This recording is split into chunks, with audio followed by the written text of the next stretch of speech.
Miss Marple's Dusty Trunk, the relic that hid a skeleton. Chapter 1. The attic's whisper, the afternoon sun filtered weakly through the lace curtains of Miss Marple's cottage in St. Mary's Mead, casting delicate shadows across the parlour floor. It was a quiet day, the kind that invited reflection, but Miss Jane Marple was not one to idle. Her nimble fingers, though aged, were busy sorting through a pile of her late Aunt Beatrice's belongings, a task she had postponed for far too long. The air smelled faintly of lavender and dust, a reminder of years gone by. "Really, Jane," she murmured to herself, adjusting her spectacles, "you mustn't let sentiment clog the house." Her mission today was the attic, a cramped space above the cottage that she seldom visited.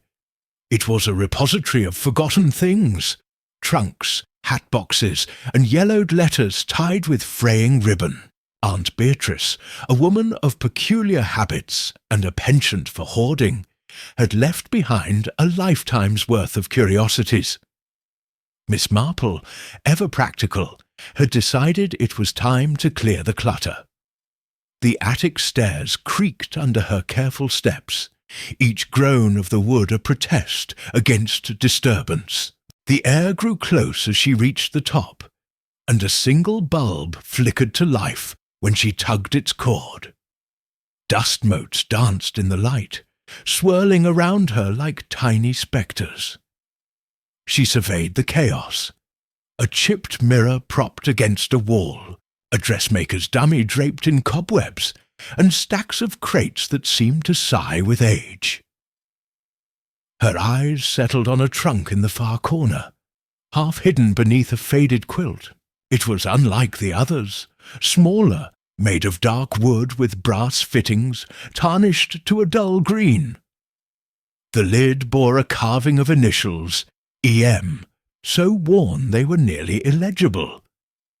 Miss Marple tilted her head. Her curiosity piqued. She didn't recall Aunt Beatrice ever mentioning such a trunk, and Beatrice had been fond of recounting the history of every item in her possession. "Well, now," she said softly, kneeling beside it, "what have we here?" The trunk was locked, its keyhole rusted but intact. She pressed a finger to the carving, tracing the letters as if they might whisper their owner's name. A faint chill ran through her, not from the attic's draught, but from a sense that this trunk was more than a relic. It seemed to hum with secrets, as though the wood itself held its breath. Miss Marple straightened, brushing dust from her skirt. She was not one for flights of fancy, but her years of observing human nature had honed her instincts. Something about this trunk felt wrong. She scanned the attic for a key, her gaze landing on a small tin box perched atop a crate. Inside, among buttons and faded ribbons, she found a bundle of letters tied with twine. The envelopes were addressed to Miss E. Morley in a spidery hand, postmarked decades ago from St. Mary's Mead. E. Morley, she mused, glancing back at the trunk. Could you be our mysterious E.M.? The letters were brittle, their ink faded, but Miss Marple resisted the urge to read them just yet. She tucked them into her apron pocket, determined to investigate properly downstairs, where the light was better and the air less oppressive. As she turned to leave, a floorboard creaked behind her, though she was certain she stood alone. She paused, her heart steady but alert, and cast a final glance at the trunk. It sat silently, its carved initials catching the dim light, like eyes watching her retreat. Back in the parlour, Miss Marple settled into her armchair. The letters spread before her on a lace doily. The attic's eerie presence lingered in her mind, urging her to unravel the trunk's story. She knew St. Mary's Mead held its share of secrets, petty jealousies, whispered scandals, and the occasional sin buried beneath polite smiles. But this trunk, with its locked lid and cryptic initials, promised a mystery unlike any she had encountered before. She sipped her tea, her sharp eyes glinting with resolve. "Whatever you're hiding," she said to the absent trunk, "I shall find it out." Chapter 2. The key in the locket Miss Marple sat at her kitchen table, the morning light streaming through the window and illuminating the bundle of letters she had retrieved from the attic. The initials EN on the trunk lingered in her mind, a puzzle that demanded solving. She had spent the previous evening resisting the urge to pry further, knowing that haste often clouded judgment. Now, with a fresh pot of tea and a clear head, she was ready to proceed. The letters, though, tempting, would wait. Miss Marple's instincts told her the trunk itself held the key, perhaps literally, to the mystery. She recalled Aunt Beatrice's habit of squirreling away valuables in unexpected places, a quirk that had once led to a silver spoon being found inside a teapot. "If there's a key," she murmured, "it's likely hiding in plain sight." Bish said, rose and made her way to the parlour, where a rosewood jewellery box sat on the mantelpiece, another relic of Aunt Beatrice's estate. The box was a jumble of trinkets, pearl earrings, a broken brooch, and a tangle of chains. Miss Marple's fingers sifted through the collection with care, pausing when they brushed against a small, heart-shaped locket. It was silver, tarnished but intact, with a delicate clasp that sprang open at her touch. Inside, nestled against faded velvet, was a tiny brass key, no longer than her thumbnail. Miss Marple's eyes gleamed. "Well, well," she said softly, holding the key to the light. "You've been waiting, haven't you?" She retrieved the letters and her shawl, then ascended to the attic once more. The trunk awaited her, its carved initials EM seeming sharper in the daylight that filtered through a cracked skylight. Kneeling beside it, she inserted the key into the rusted lock.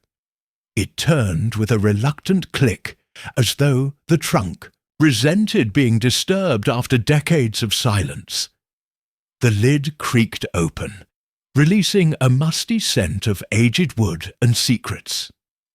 Miss Marple peered inside, her composure unshaken by the gravity of the moment. The trunk's contents were sparse, but deliberate. A stack of sepia-toned photographs bound with a ribbon, a tarnished silver ring engraved with a faint inscription, and a sealed envelope yellowed by time. Each item felt like a piece of a larger story, one she was only beginning to understand. She lifted the photographs first, handling them with the reverence of an archivist. The images depicted people in outdated attire, high collars and bustled dresses, posing stiffly in what appeared to be St. Mary's Mead. One photograph showed a young woman with a guarded smile, standing beside a man whose face was obscured by a crease in the paper. Miss Marple frowned, sensing significance in the damaged image. The ring, when examined, bore the inscription, "Forever C." The letters were worn but legible, suggesting a promise that had not been kept. She set it aside, her mind already weaving connections to the letters downstairs, which might name this C or the elusive EM. The sealed envelope was the most intriguing. It was addressed to "My dearest," with no further clue to its recipient or sender. The wax seal, cracked but intact, bore a crest Miss Marple didn't recognise, a lion and a rose entwined. She hesitated, knowing that opening it might destroy fragile evidence.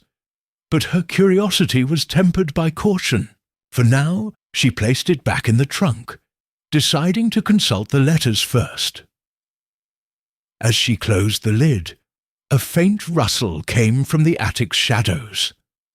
Miss Marple's head turned, her senses sharp. The sound was too deliberate to be a mouse, yet too soft to be a footstep. She stood, her small frame silhouetted against the skylight, and scanned the cluttered space. Nothing stirred, but the air felt heavier, as if the trunk's contents had awakened something long dormant. Back in the kitchen, Miss Marple spread the photographs and ring on the table, the locket and key beside them.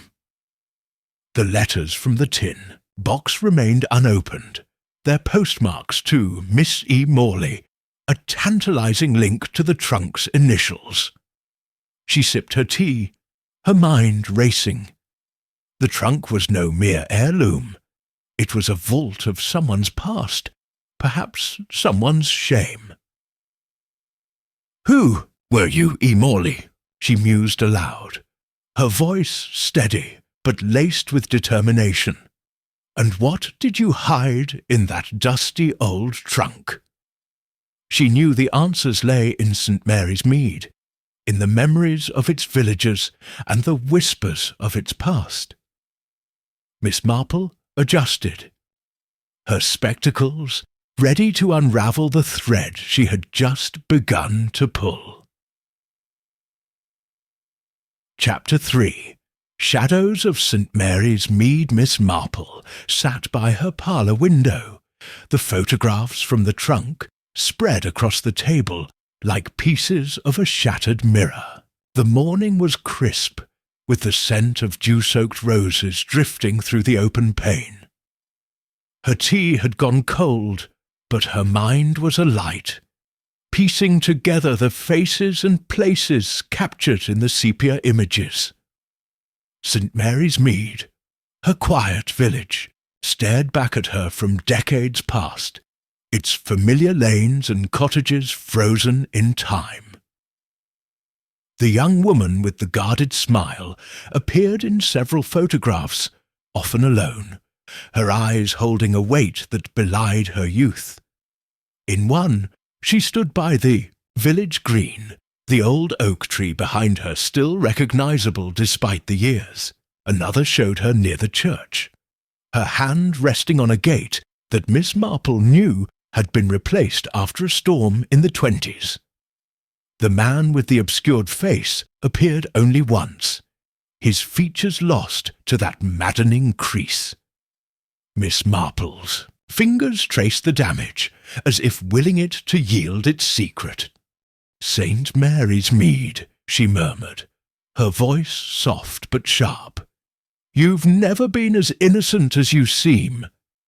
Her thoughts drifted to the village's history, a tapestry of small dramas woven beneath its placid surface. She had lived here long enough to know that every cottage held a story, every smile a shadow. The initials E.M. and the ring inscribed "Forever C" tugged at a memory, faint but persistent, of a scandal whispered about in her youth. A name, Morley perhaps, hovered just out of reach, tied to a disappearance that had stirred the village before fading into rumour. Miss Marple rose, her movements deliberate, and retrieved a worn notebook from a drawer. She kept no formal records, but her habit of jotting down observations had served her well over the years. Flipping through its pages, she found a note from decades ago, scrawled in her neat hand, "E. Morley, gone summer, 98. Talk of a row at the manor. C. involved?" The brevity of the entry frustrated her, but it confirmed a connection. The manor, once home to the wealthy Bantry family, had been a hub of gossip in its day. She closed the notebook, her mind turning to the village as it was now. The Bantrys were long gone, their estate divided and sold, but their legacy lingered in the memories of older villagers. Mrs. Price, who ran the post office, had been a maid at the manor in her youth. Old Mr. Giles, the gardener, had tended its grounds. Both might recall a Miss Morley or a mysterious sea. Miss Marple knew better than to ask directly. Village folk were cagey about old wounds, but a casual chat could loosen tongues. Dinchurth, she tidied the photographs. Her gaze fell on the sealed envelope from the trunk, still untouched. Its crest, a lion and rose, nagged at her. She had seen it before, perhaps on a letterhead or a signet ring. But where? The manor again seemed likely. She resolved to visit the church later, where the parish records might hold clues to E. Morley's identity or the crest's origin. A knock at the door startled her from her reverie. It was young Lucy, the baker's daughter, delivering a loaf of bread. "Morning, Miss Marple," she chirped, her cheeks flushed from the walk. "Heard you were sorting through old things.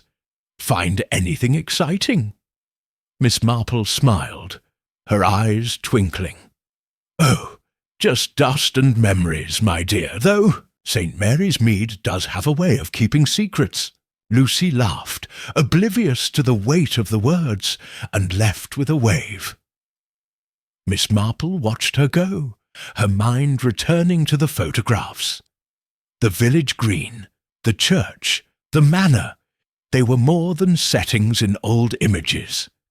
They were witnesses to whatever had befallen E. Morley, and perhaps the man whose face time had erased.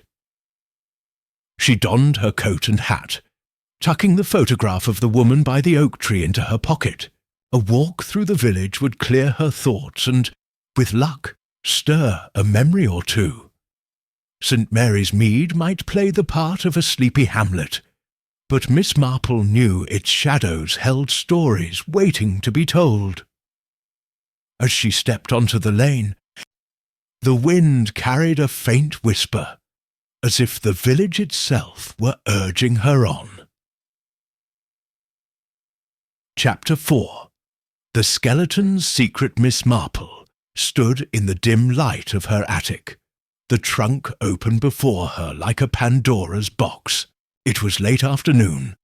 The village of St. Mary's Mead hushed outside as if holding its breath. She had returned to the trunk after her walk through the village, her mind buzzing with fragments of memory about E. Morley and the manor. The photographs, the ring, and the sealed envelope had already hinted at a mystery, but she sensed the trunk held more, something she had overlooked.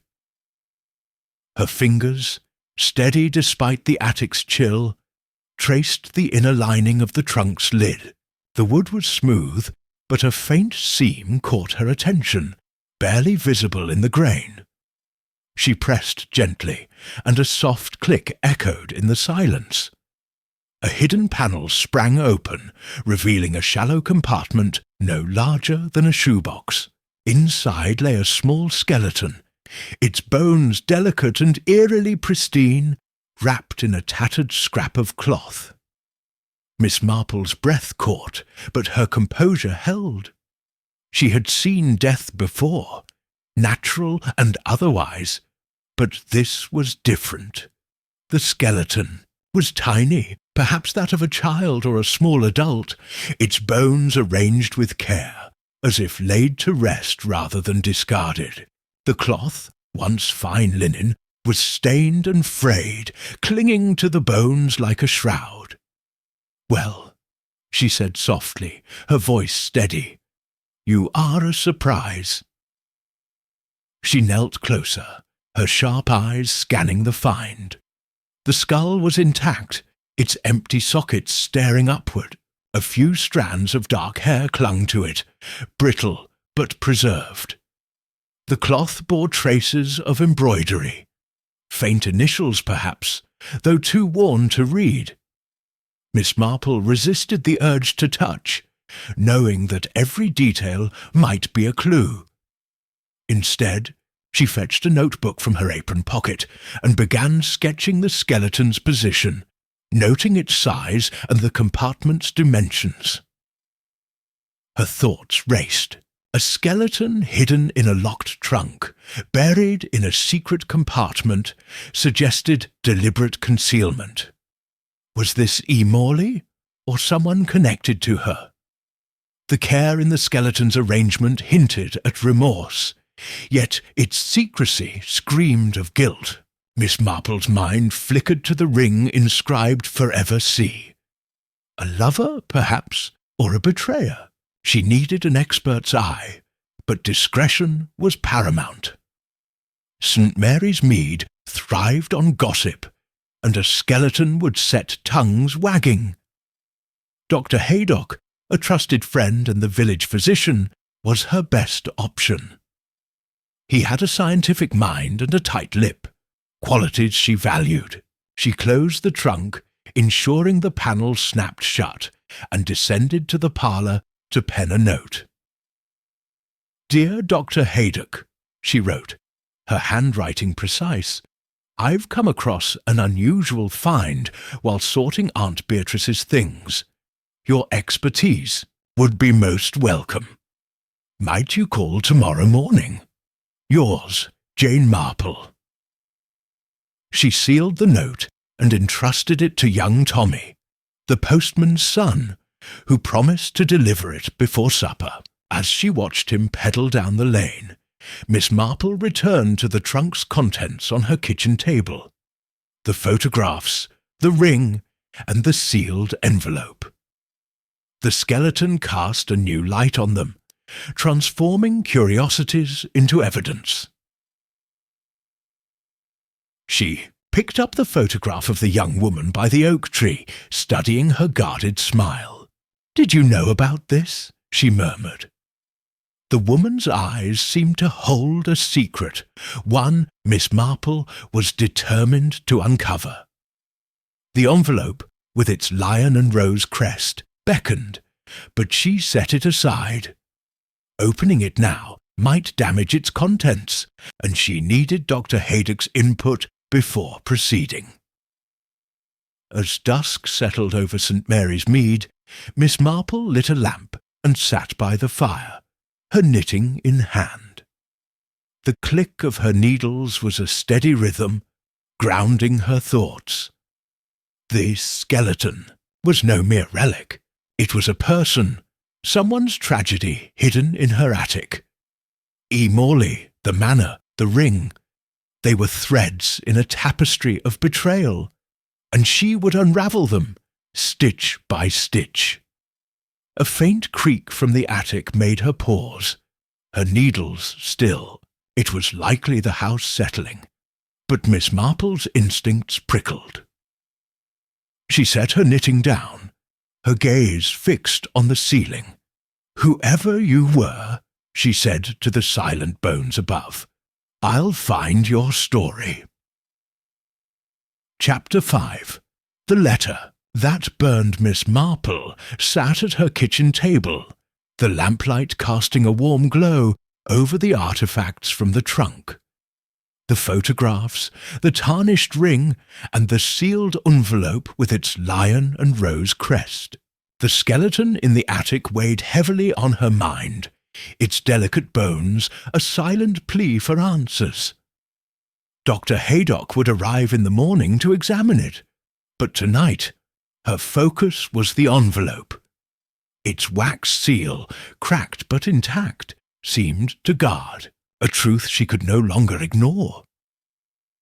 She had hesitated to open it, wary of damaging fragile evidence, but the skeleton's discovery had shifted her perspective.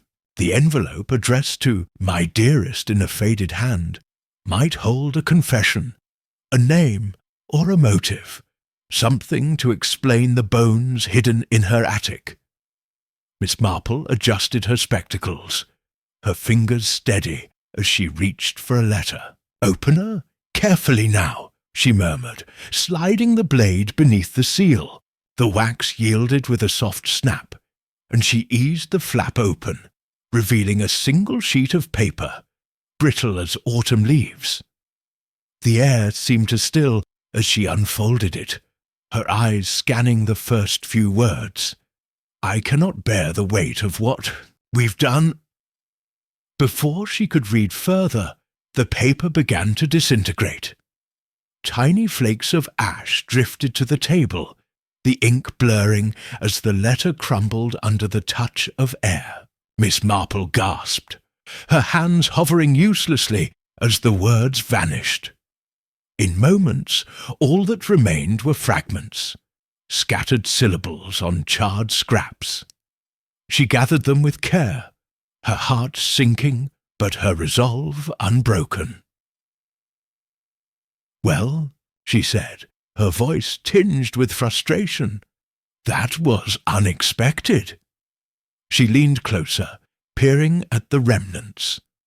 A few words were legible: forgive, secret, and manner. Another fragment held the letter C, possibly part of a name. Miss Marple's mind flickered to the ring inscribed Forever C. Was this the same C confessing a shared sin?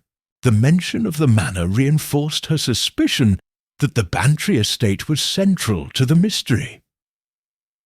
She swept the ashes into a small dish, preserving them for Dr. Haydock's inspection, though she doubted they would yield more. The loss of the letter was a blow, but Miss Marple was no stranger to setbacks. "If you won't speak," she said to the ruined paper, "I'll find others who will." Her thoughts turned to the village records at the church, which might document E. Morley or the manor's residents. The photographs, too, deserved closer scrutiny. Perhaps the woman's face would be recognized by someone like Mrs. Price, who had served at the manor decades ago. Miss Marple made a mental note to visit the post office tomorrow, where a casual chat might coax out memories. As she tidied the table, her gaze fell on the photographs. The young woman's guarded smile seemed to mock her, as if daring her to uncover the truth. Miss Marple's fingers lingered on the image of the village green, where the woman stood by the oak tree. Something about the scene nagged at her, a detail she couldn't place. She set it aside, trusting her subconscious to unearth it in time. The near Whodunit clock struck 9, its chime a gentle reminder of the hour. Miss Marple rose, her knitting beckoning from the parlour, but a faint unease lingered.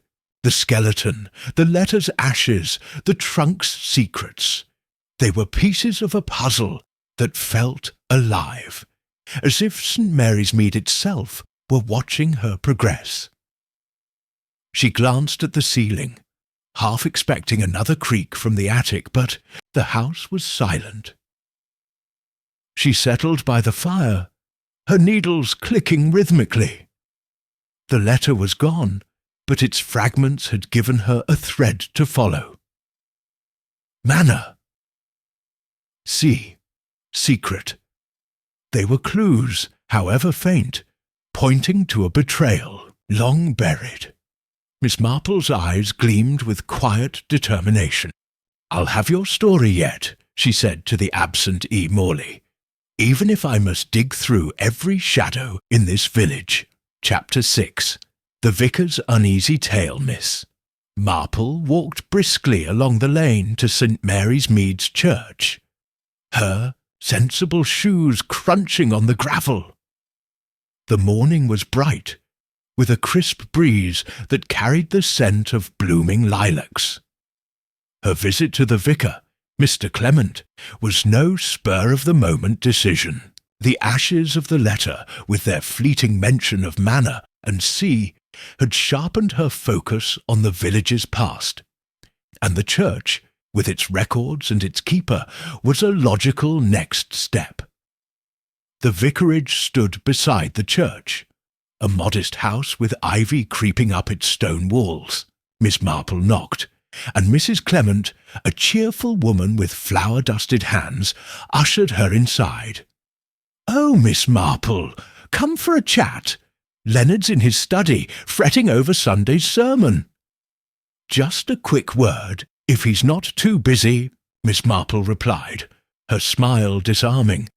Mr. Clement, a thin man with a perpetually worried expression, looked up from his desk as she entered.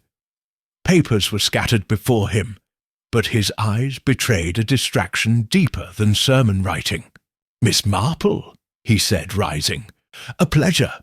What brings you here?" She settled into a chair, her hands folded neatly.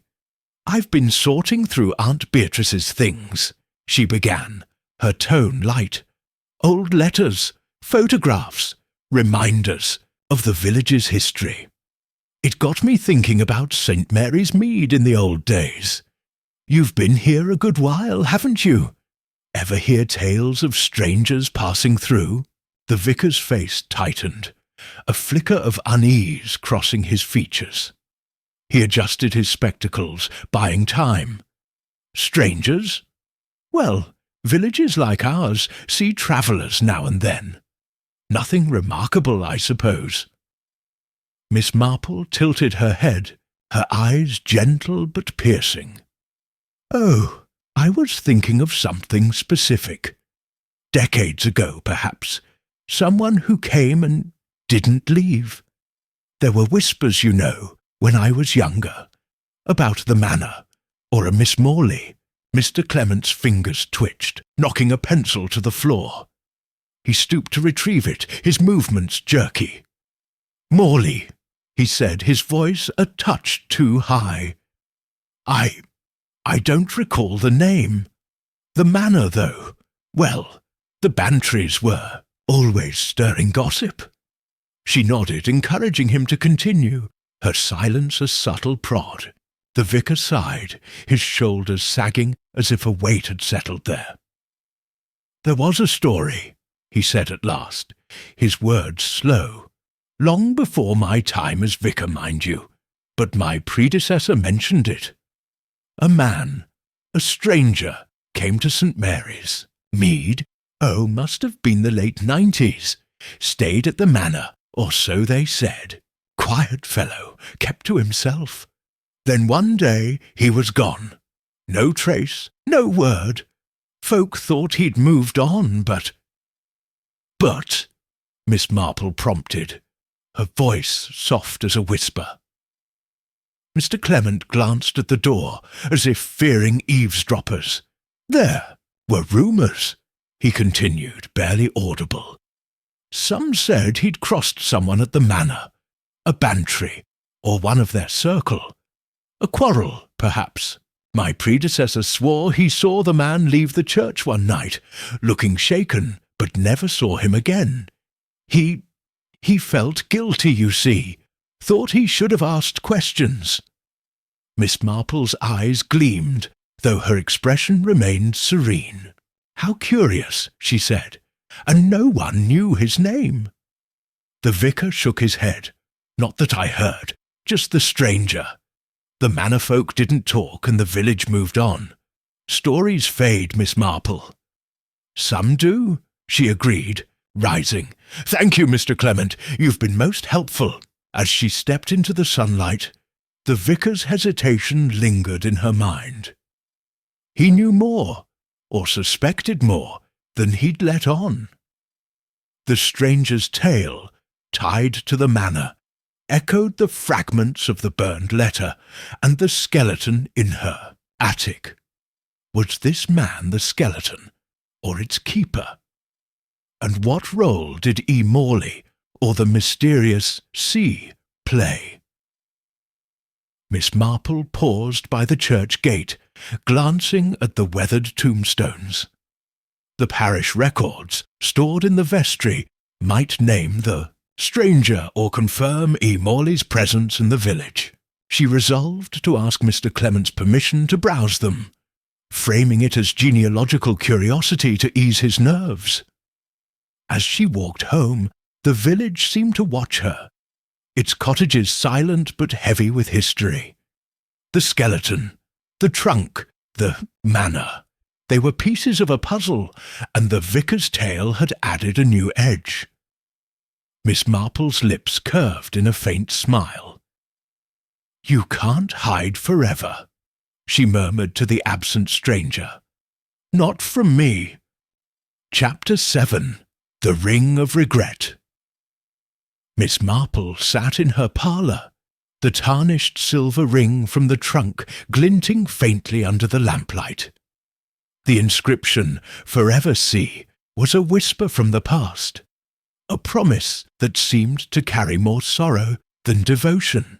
The vicar's tale of the vanished stranger had deepened the mystery, and the ring, with its cryptic C, felt like a key to unlocking the next piece of the puzzle.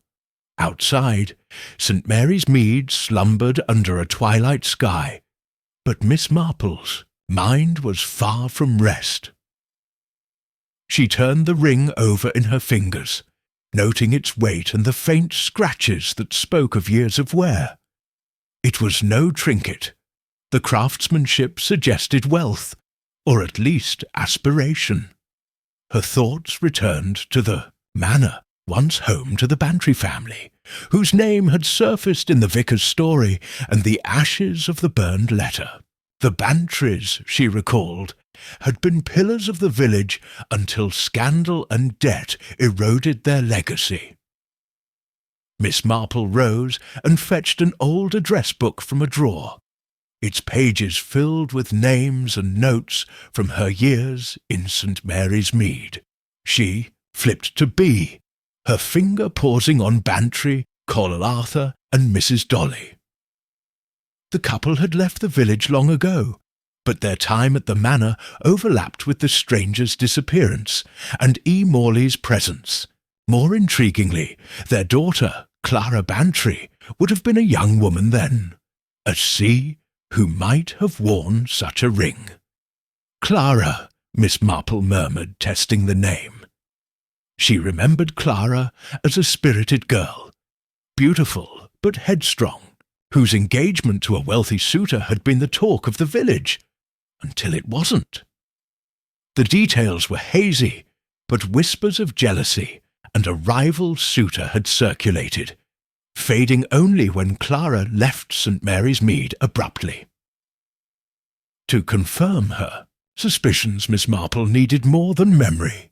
She decided to visit the village library, a modest room attached to the town hall, where old newspapers and records were kept.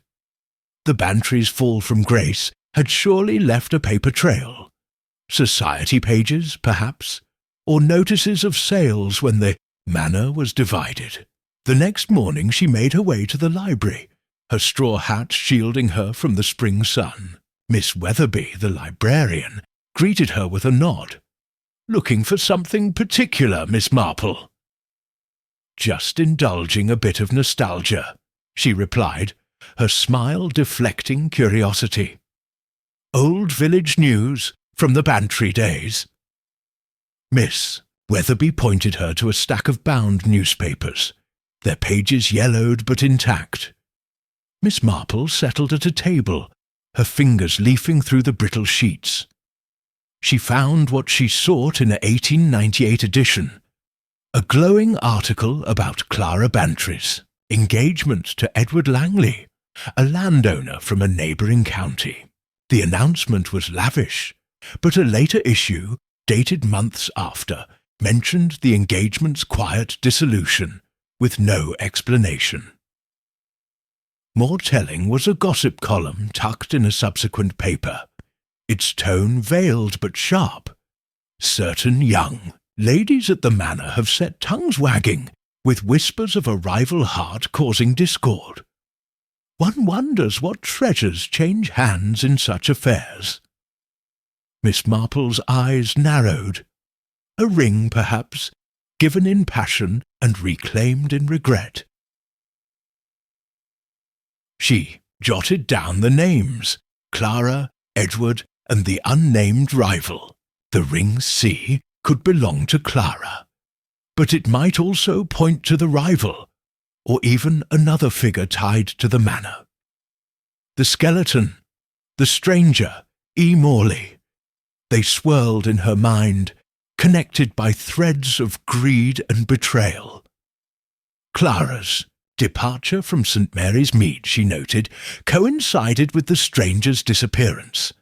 A coincidence too neat to ignore. As she left the library, Miss Marple paused by the village green, where the oak tree from the photograph stood. The woman in the image, possibly E. Morley, had gazed at this very spot. Had she known Clara, or the man who gave her the ring? The manor loomed in Miss Marple's memory, its faded grandeur a backdrop to secrets she was only beginning to unravel. She tucked her notebook into her bag, the ring safe in her pocket. "Forever see," she whispered, her voice firm. "You promised more than you kept, didn't you?" The village was quiet, but Miss Marple felt its pulse quicken. The Bantry's story was a door ajar, and she would step through it, ring in hand, to find the truth. Chapter 8.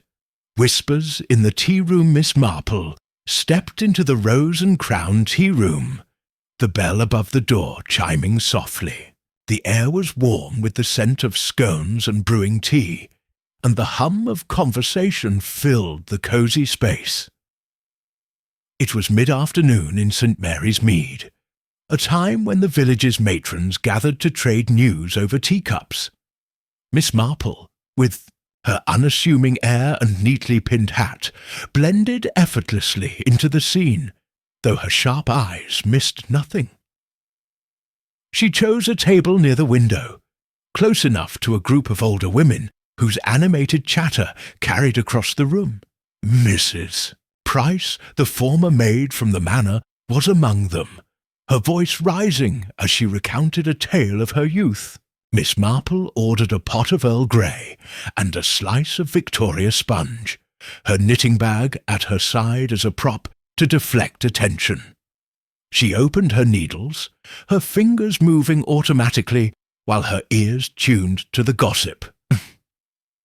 And I said to her, "You can't trust those manor folk," Mrs. Price was saying, her teacup clinking against its saucer. Back in the day, there was all sorts of carry-on up there. That Clara Bantry, bless her, was a beauty, but oh, the trouble she stirred. Miss Marple's needles paused for a fraction of a second. Clara Bantry, the sea of the ring, had been on her mind since the library's revelations. She leaned slightly forward, her expression one of mild interest, as if absorbed in her knitting. Mrs. Harmon, the butcher's wife, leaned in, her voice conspiratorial. "Trouble, you say? I heard about her engagement to that Langley fellow. Broken off, wasn't it? My auntie swore Clara had another suitor on the side. A nobody, mind you, but handsome." Mrs. Price nodded, her eyes gleaming with the thrill of old scandal. "Oh, aye, a stranger, some said, turned up at the manor, all charm and mystery. Cook told me Clara was smitten, sneaking off to meet him by the oak tree. But then he vanished, and Clara was never the same. Left the village not long after, broken-hearted, or so they thought." Miss Marple's heart quickened, though her face betrayed nothing. The stranger, the oak tree, Clara's departure. The pieces echoed the vicar's tale, and the photograph of the woman, possibly E. Morley, standing by that same tree. Was the stranger the skeleton in her attic, caught in a love affair that ended in tragedy? And where did E. Morley fit in? She sipped her tea, her mind racing. The gossip was a goldmine, but it was incomplete. Mrs. Price, with her years at the manor, might know more, perhaps even recognise the lion and rose crest from the burned letter. Miss Marple decided to nudge the conversation, but subtly, as was her way. "Excuse me, Mrs. Price," she said, her voice gentle as she looked up from her knitting. "I couldn't help overhearing. You mentioned the manor, such a grand place in its day. I found an old trinket of Aunt Beatrice's with a crest, a lion and a rose. Ever see such a thing up there?" Mrs. Price blinked, caught off guard, but her pride in her manor days took over. "A lion and rose? Sounds like the Bantry's seal, or maybe their cousins, the Carstairs. They visited often, always flashing their fancy stationery. Caused a stir, too, especially that Carstairs lad, Charles. He was sweet on Clara, some said, before the stranger came along." Miss Marple's needles resumed their rhythm, her mind latching onto Charles. Another C to consider: the ring, the letter, the stranger, and now a love triangle involving Clara, Charles Carstairs, and the mysterious newcomer. The skeleton, she suspected, was tied to this tangled affair, its bones a silent witness to jealousy or betrayal. She thanked Mrs. Price with a smile, deflecting further questions by complimenting the tea-room's scones.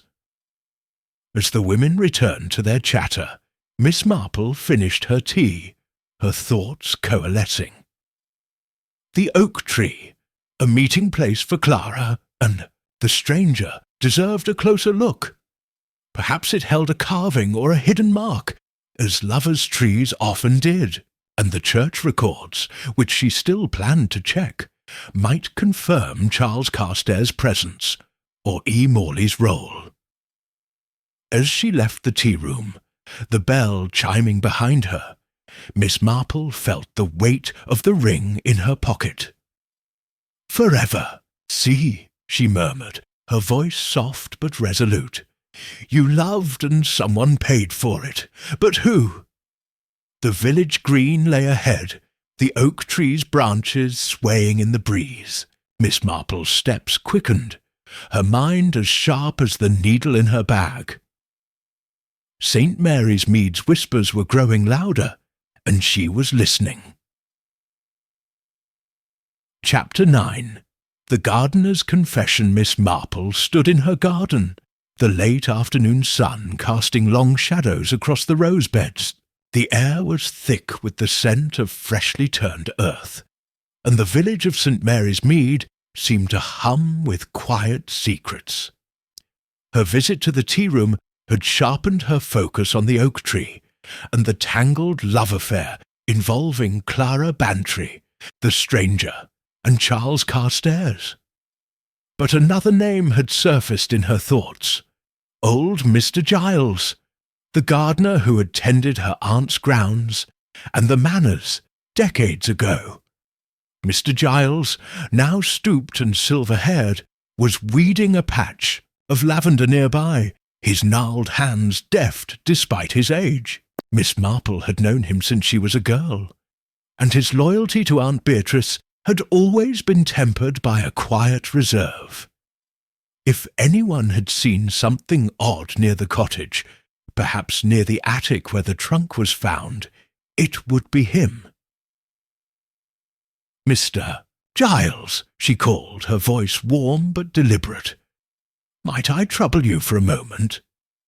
He straightened slowly, brushing soil from his hands. "Miss Marple," he said, his eyes wary but kind. "Always a pleasure. What's on your mind?"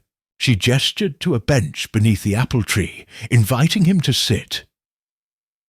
"I've been clearing out Aunt Beatrice's things," she began, her tone conversational.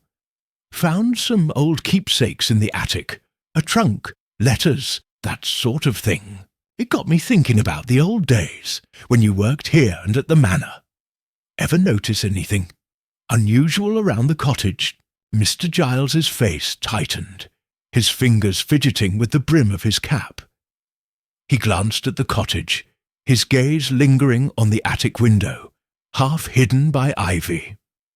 "Unusual," he echoed, his voice rough. "This place always had its quirks, miss. Your auntie, she liked her privacy." Miss Marple nodded, her eyes gentle but unyielding.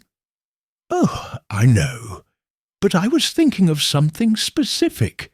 Say, someone poking about at night, perhaps near the attic. It's such a secluded spot after all."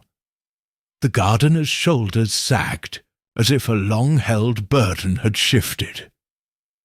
He looked away, his voice dropping to a near whisper. "I never meant to keep quiet, miss, but it was years ago, and I was young, scared of losing my place. One night, must have been 98 or thereabouts, I was finishing late, tending the roses. Saw a figure by the cottage, near that window up there. Digging they were, quiet as a ghost. Looked like they were burying something small." Miss Marple's heart quickened, though her expression remained serene. "Burying something?" she prompted. "Did you see who it was?" Mr. Giles shook his head, his eyes clouded with guilt. "Too dark, miss. They were cloaked, moving quick. I thought to call out, but, well, the manor folk were mixed up in odd business then. I heard whispers of a row, something about Miss Clara and a stranger. Figured it wasn't my place to stir trouble. Next day, the ground looked untouched, so I let it be." She leaned forward slightly, her voice soft as a breeze. "And you never saw anything dug up, or mentioned it to Aunt Beatrice?" "Never," he said, his voice heavy.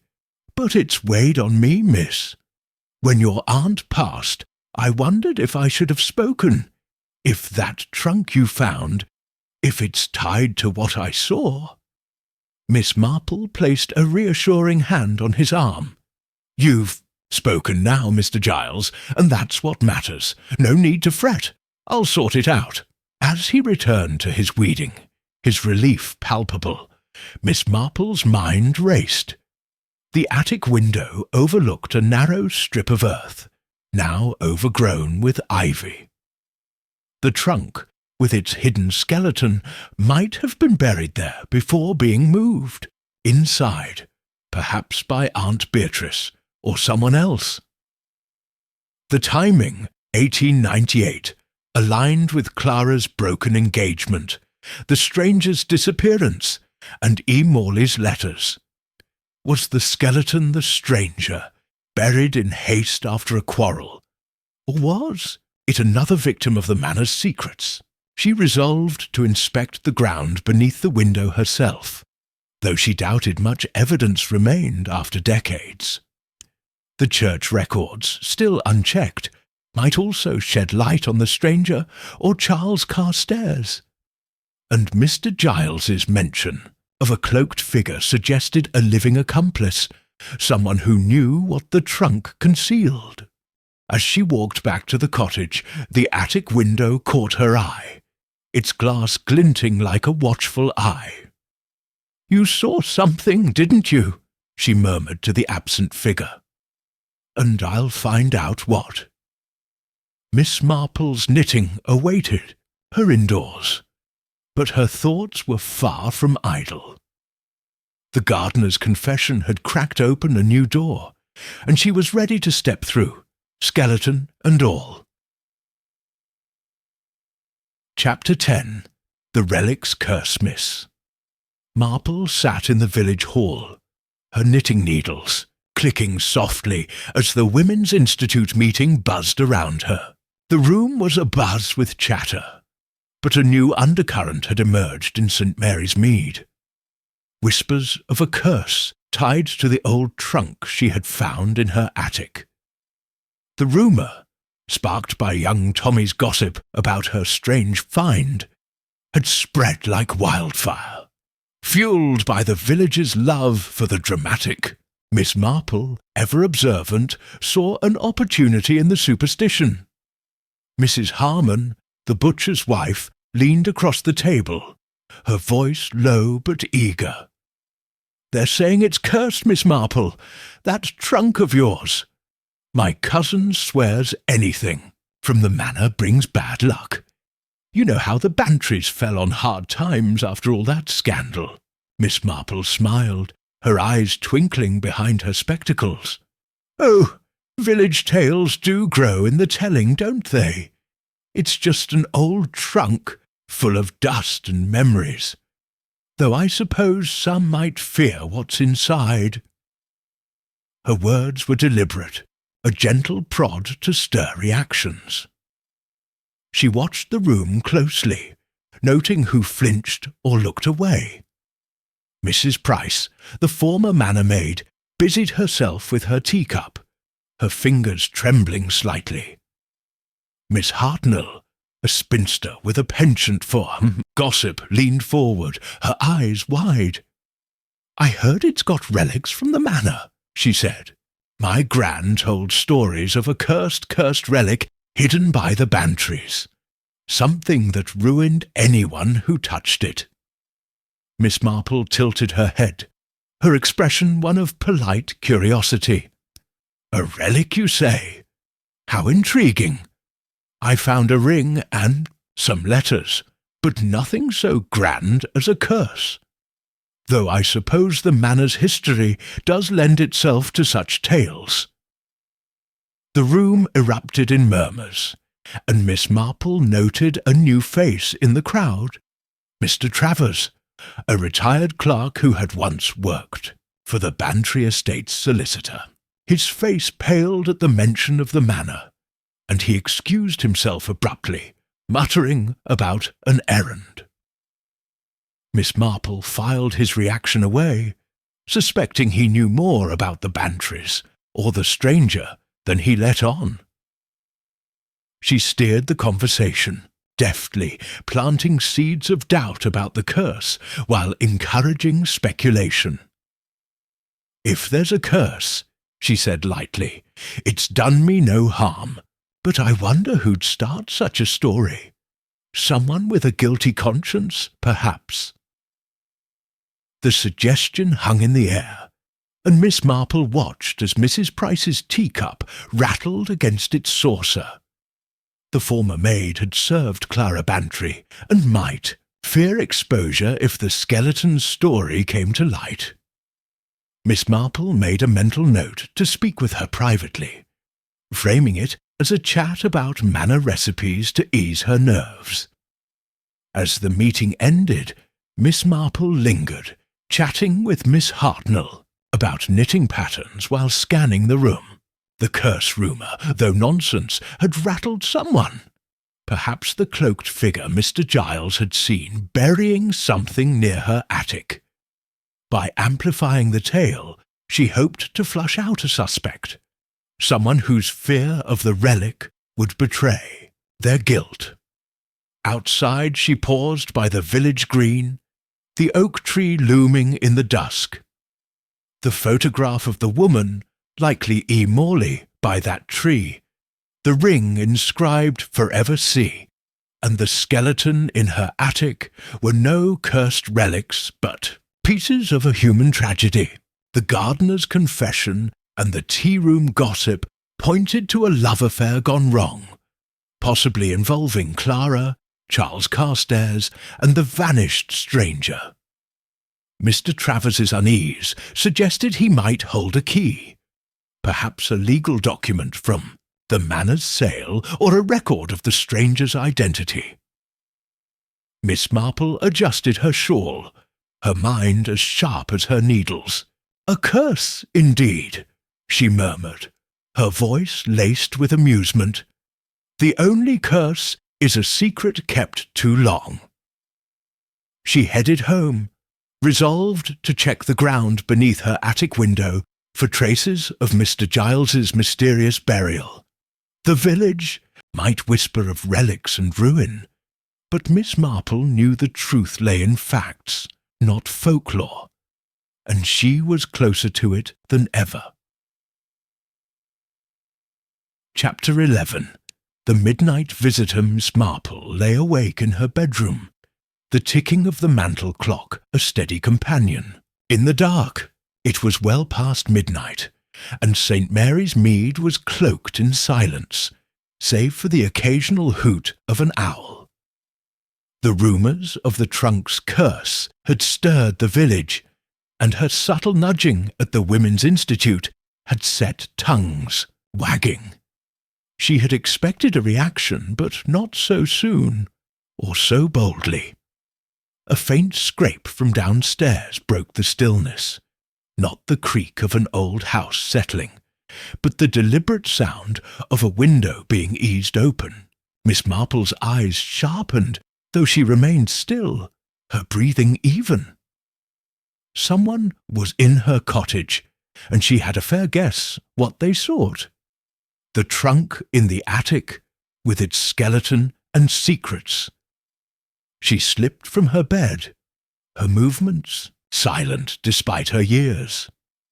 Clad in her nightgown and shawl, she retrieved a small brass candlestick from her bedside table, not as a weapon, but as a prop to maintain her guise of a frail spinster, should it come to that.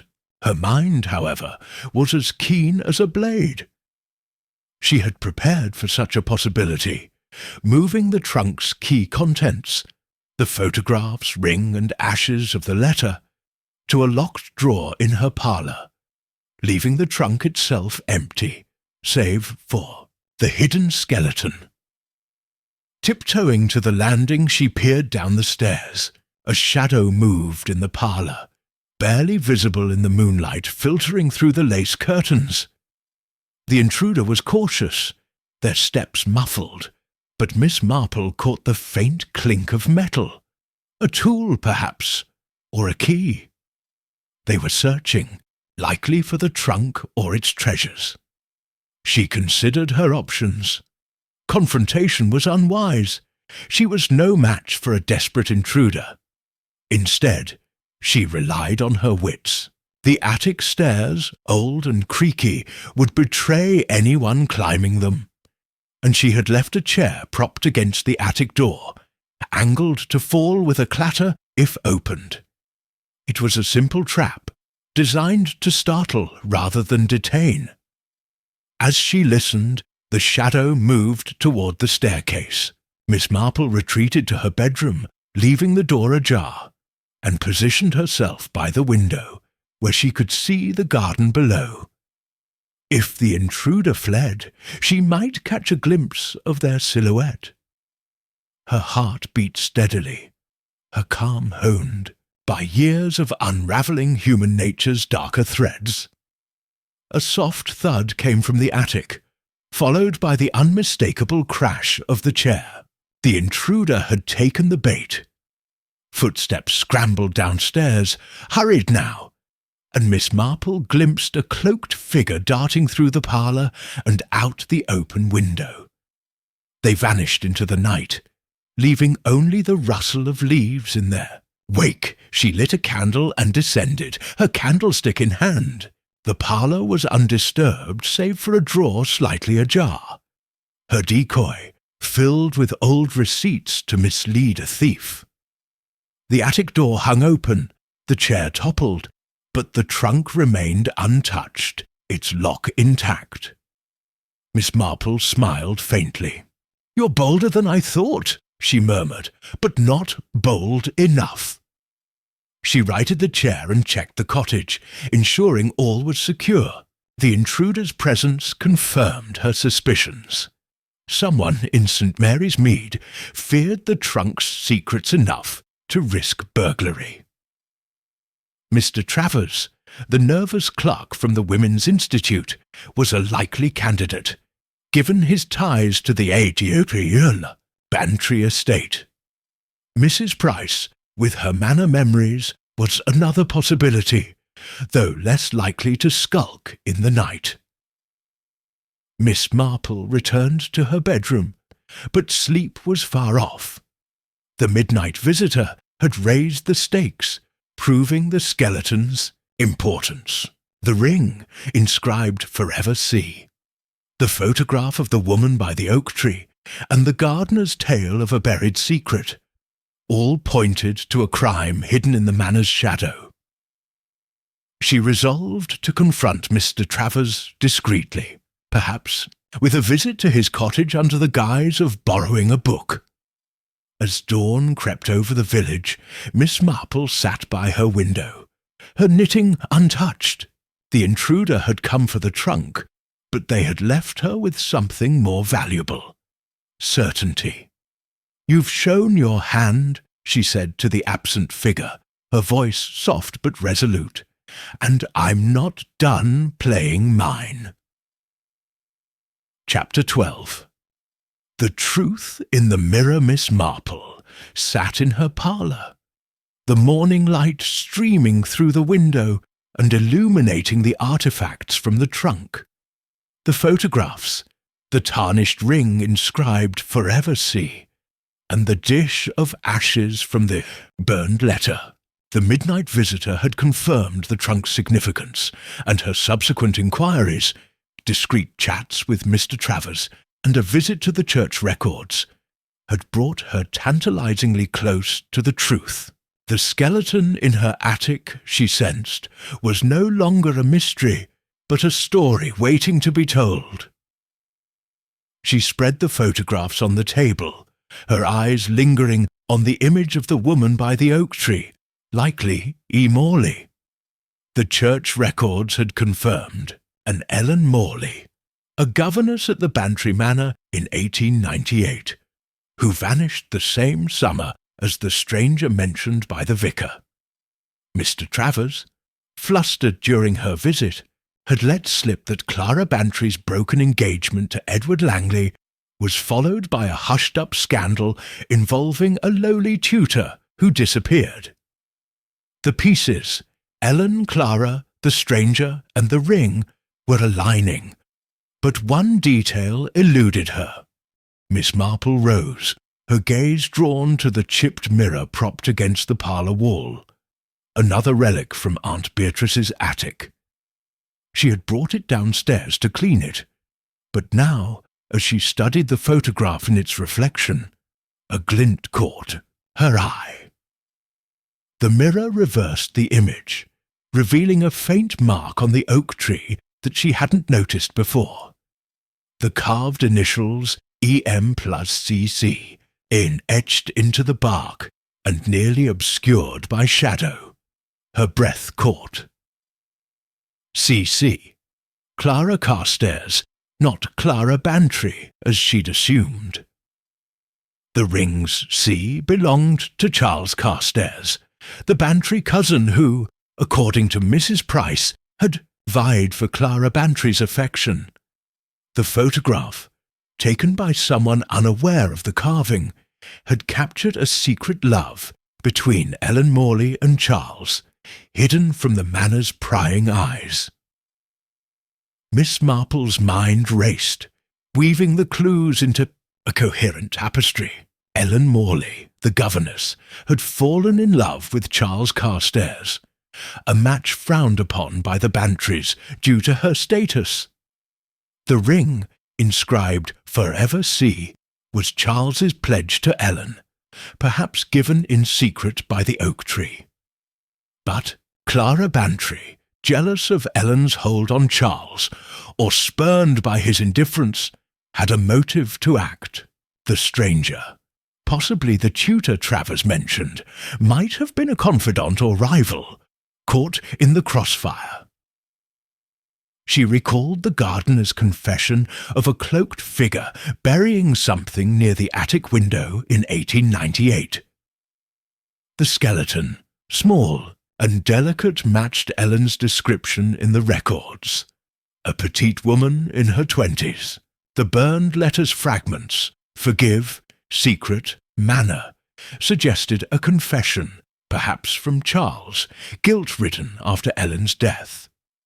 Clara Bantry, or an ally like the stranger, might have killed Ellen in a fit of rage, hiding her body in the trunk and burying it temporarily until it was moved to the attic, possibly by Aunt Beatrice, who knew more than she let on. Miss Marple sat back, her knitting untouched. The mirror had revealed the truth. Ellen Morley was the skeleton, betrayed by love and jealousy. Charles Carstairs, devastated, had left the village soon after, as Travers had hinted. Clara Bantry's abrupt departure followed, likely to escape the scandal. The midnight visitor, possibly Travers, guarding old manor secrets, had sought to ensure the trunk's contents stayed hidden. She jotted her conclusions in her notebook, her handwriting precise. The skeleton's identity was clear, but justice remained. Confronting Clara, if she still lived, or exposing the truth, risked reopening old wounds in St. Mary's Mead.